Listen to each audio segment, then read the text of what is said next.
Okay, so now we're going to talk about reporting entities. What is a reporting entity? Well, that is just somebody who has to file a tax return of some form. We have generally 5 of them. Let me turn on my screen share and we'll go over them. So like I mentioned, we have 5 reporting entities. The first one is individuals. This is pretty much common sense. It's just people like you and me. This includes married filing jointly. Even though they're called individuals, it can include a joint return. Partnerships, this is for 2 or more people who are in business together. And corporations, we all heard of Microsoft, Google. These are all corporations. Estates, these are for people who have passed away. They have a final tax return they have to do. And sometimes it takes many years to get through their final return. And so they form an estate to handle the accounting for it until it can all be divvied up amongst the heirs. And then trust. We've all heard of like trust fund kids.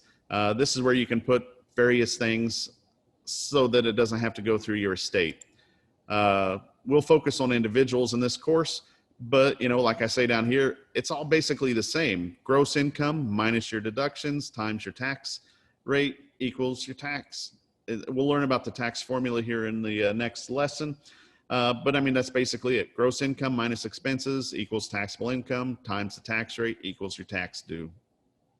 So all of these basically follow that same formula. It's just a matter of how you report it to the IRS. Trusts and estates are crazy. They can be extremely complex. Before they raise the current state exemption, people could only die with a very little amount of money. I mean, it's a lot to me. It's like $400,000. Anything over $400,000, you had to pay tax on upon your death. And so that created a lot of problems for people when loved ones would pass away. So they raised it to $11 million, and now that covers a lot more people. And so we don't have as many crazy trust and estate tax returns as we used to. But like my college professor told me, he said, if you're going to do these trust and estate tax returns, you better specialize them or don't do them at all. And so I've elected not to do them because they were very crazy back then. But you can use a trust to keep things from having to change ownership every time somebody dies or leaves, quits, moves away, whatever you want to do. Royalty property is a good example of that. Royalty is where you earn a little bit of money for oil wells or whatnot. A lot of people get royalty property. And when you die, changing that property, that royalty property over into somebody else's name and getting the royalties to go to the new person instead of the deceased person is a major pain. So a lot of people just put these in a trust, and it's a lot easier to change ownership of the trust than it is to change ownership of royalty property. So when we look at individuals, we're talking about individuals who are going to file on a Form 1040. You've probably heard that number a million times. Everybody talks about the Form 1040. There's a couple of other ones, 1040EZ, 1040A. They're just simpler versions of the 1040. So we won't even really look at those. We'll just focus on the 1040. Before the TCJA, the 1040 was just 2 pages long. But the Trump administration wanted to brag about having a postcard size 1040. So they went and they created a stupid looking 1040. So they created this 1040. This is what was supposed to be the postcard size 1040. And it was just, it's ridiculous. I don't know why they did it, but they did. And that's what we have. So this is your postcard size tax return. So they got away with it by putting things on schedules. And if you look, you'll see things like here, from Schedule 1, And all they did was just move the lines that used to be on this tax return to various schedules so that you could then fill in the numbers over there. So now we have a 1040 and 6 schedules to go along with it. Schedule 1 is additional income and deductions for adjusted gross income.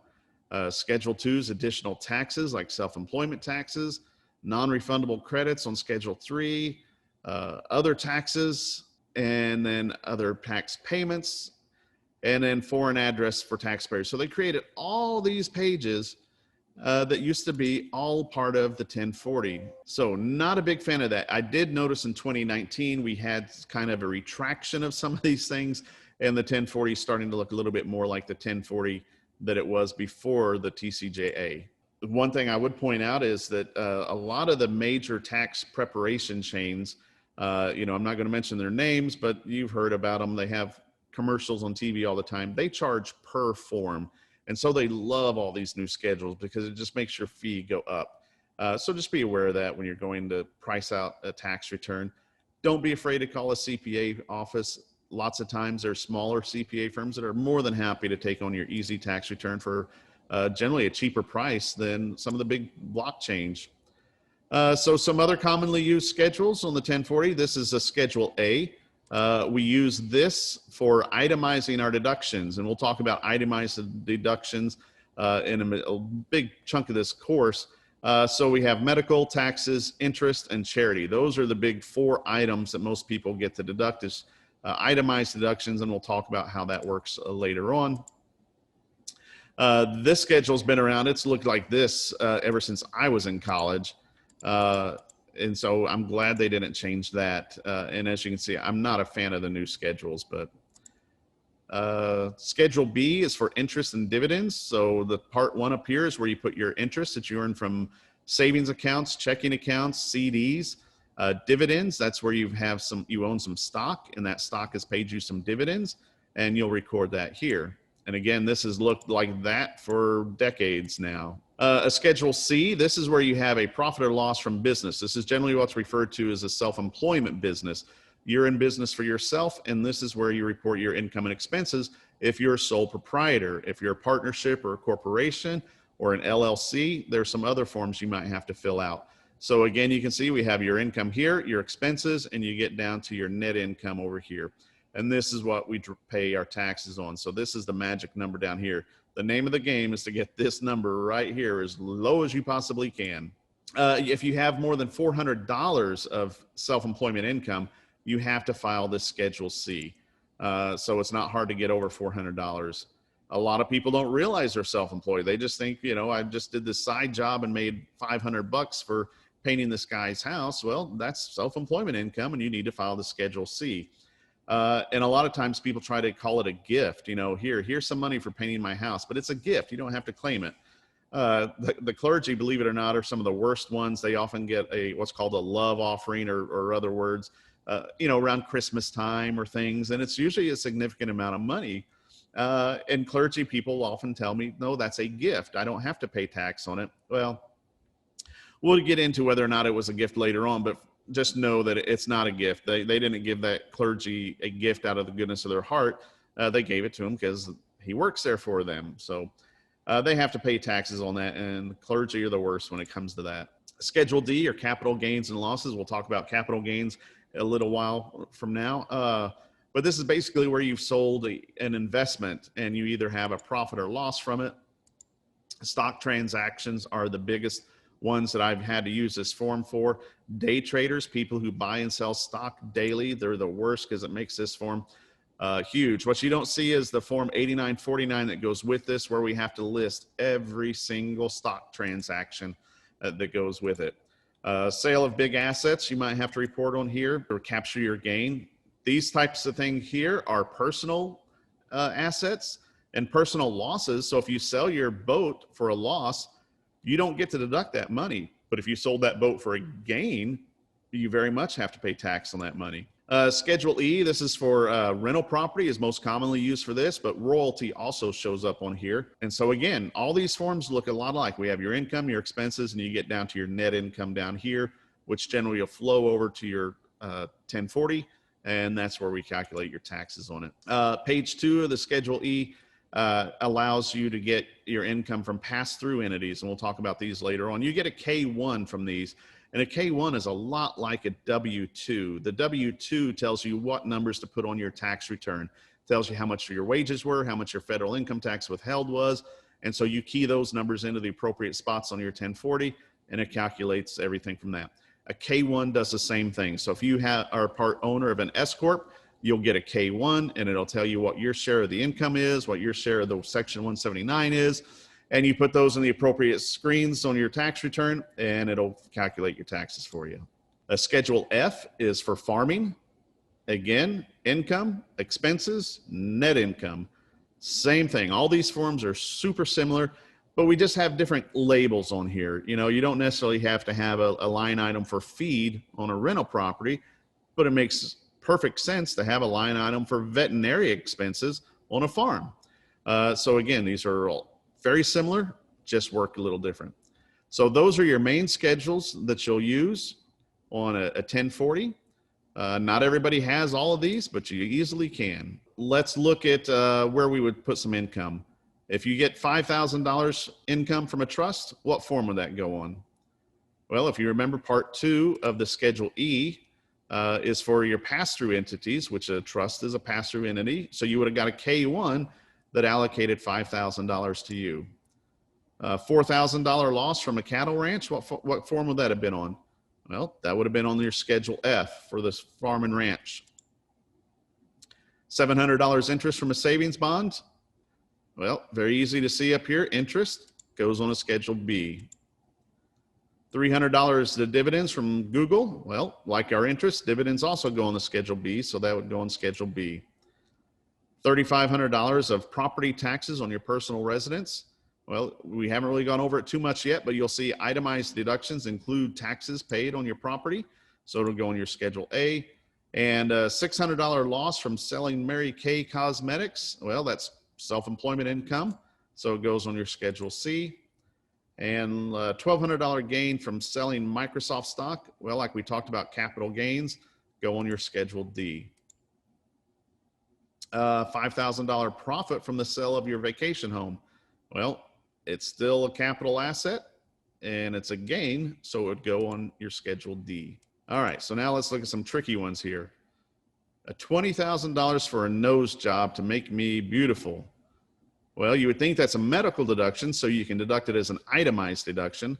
But we'll talk about that here in the future, that elective surgery that's not medically required is not qualifying for medical deductions. So since this is an optional surgery, it would not be deductible. I won $12,000 gambling, but I lost $18,000. What schedule and how much? Well, the $18,000 goes on your itemized deduction to your gambling losses, and we'll talk about more here in the future, but your gambling losses, you can only deduct them to the extent of your gambling winnings. So I won $12,000, so I can only deduct $12,000 of my gambling losses on my Schedule A. And then the $7,000 commission a realtor made selling a vacation home. Well, now you got to remember, you think it's a vacation home, so you might want to say it goes on a capital gains, but the realtor is in the business of selling property, so that's self-employment income, so the $7,000 commission would go on your Schedule C, because it is not a capital asset to the realtor, it's actually inventory to the realtor. So another reporting entity is a corporation. You've heard of corporations all your life. Maybe you just didn't realize that they're corporation. All these names listed here are corporations. And what they are, they're a legal entity. And so that means you can sue them. You treat them just like an individual person. They have to file their own tax return, and you create an entity, you create a corporation by filing the appropriate paperwork with the Secretary of State. Super easy to do in Texas. It only takes $300 and you can file a corporation. And so this protects people who own the corporation. The corporation might do something wrong, and you've heard of corporations being sued all the time. Well, if there was some sort of ability to sue the owners of the corporation, it could create all kinds of havoc and wouldn't really benefit having a corporation then. So we form corporations to protect our shareholders and to allow for infinite life. When your shareholders die, the new shareholders buy their stock, and you can keep on going. You don't ever have to change anything. So, you know, some of these corporations, Dr. Pepper has been around since the 1800s. It's still the same corporation that was created back in the 1800s. We have a couple of types of corporation. The first type is a C corporation, and this is what most of the big corporations are. Your Microsoft, your Googles, all those big ones, they're C corporations. And here you can see C corporations here. And what's amazing is how corporations can own other corporations. So you can see we start off with a bunch of corporations outside here, but when you filter down to the actual owners, we only get a handful of owners that own all these corporations. Yeah, most corporations have millions of shareholders. It is not uncommon for you to have many millions of shareholders. Owners can be people like you and me, or it can be other entities. Trust estates can own corporations. But again, you got to have a lot of stock to be somebody that the corporation takes notice of. If you just own a few hundred shares, they're not even going to know who you are. The downside to a corporation is this double taxation. A corporation pays its own taxes.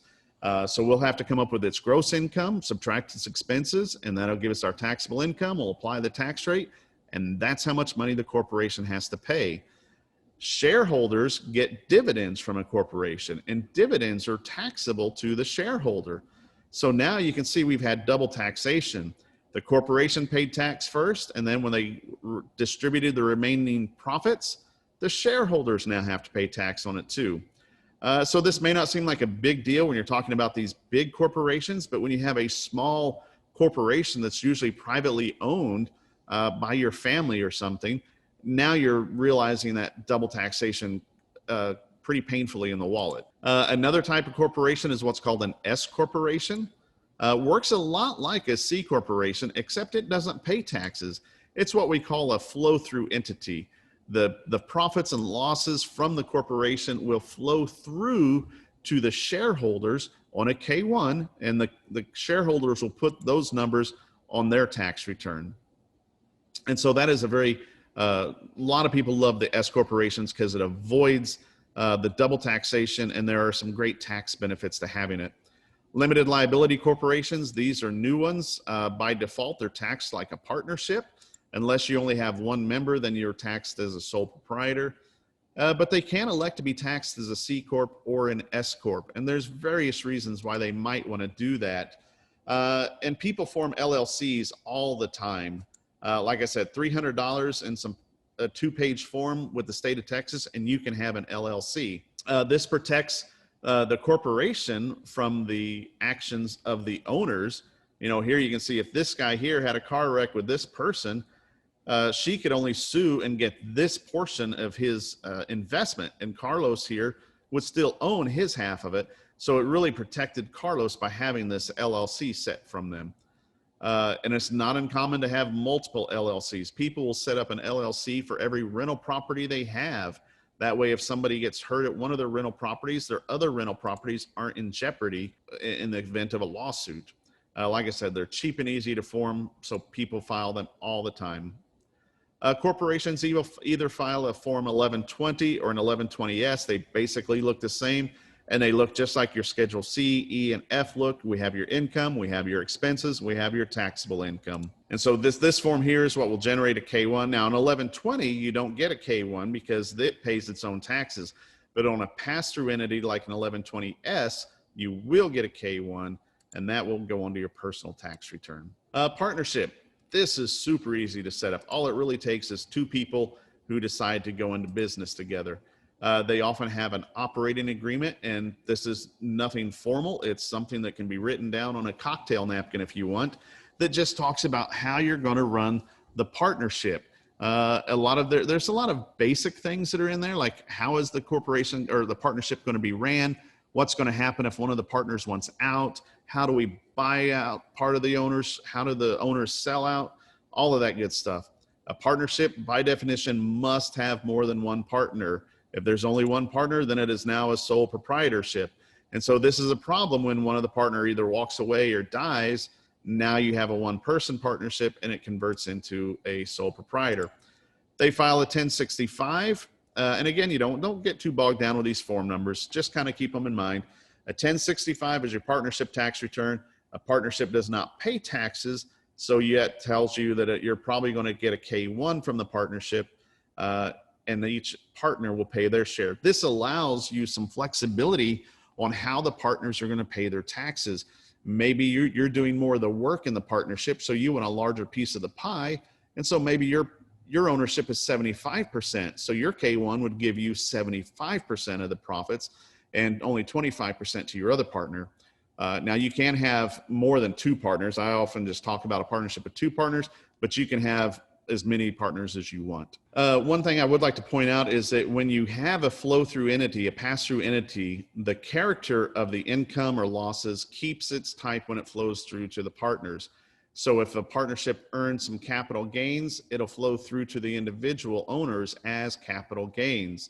And likewise, ordinary income, which is typically your actual business purpose income, will flow through as ordinary income to the owners. All right, so that's a quick look at the most common entity types. I didn't really go over trust and estates that much because they're really, with the new exemption of $11 million, they're not as common anymore. But the individuals file in the 1040, the partnerships file in the 1065, and the corporations file in 1120. Those are the ones you'll hear most about in the tax world. Coming up next, we're going to talk about the tax formula and how to apply that to individuals.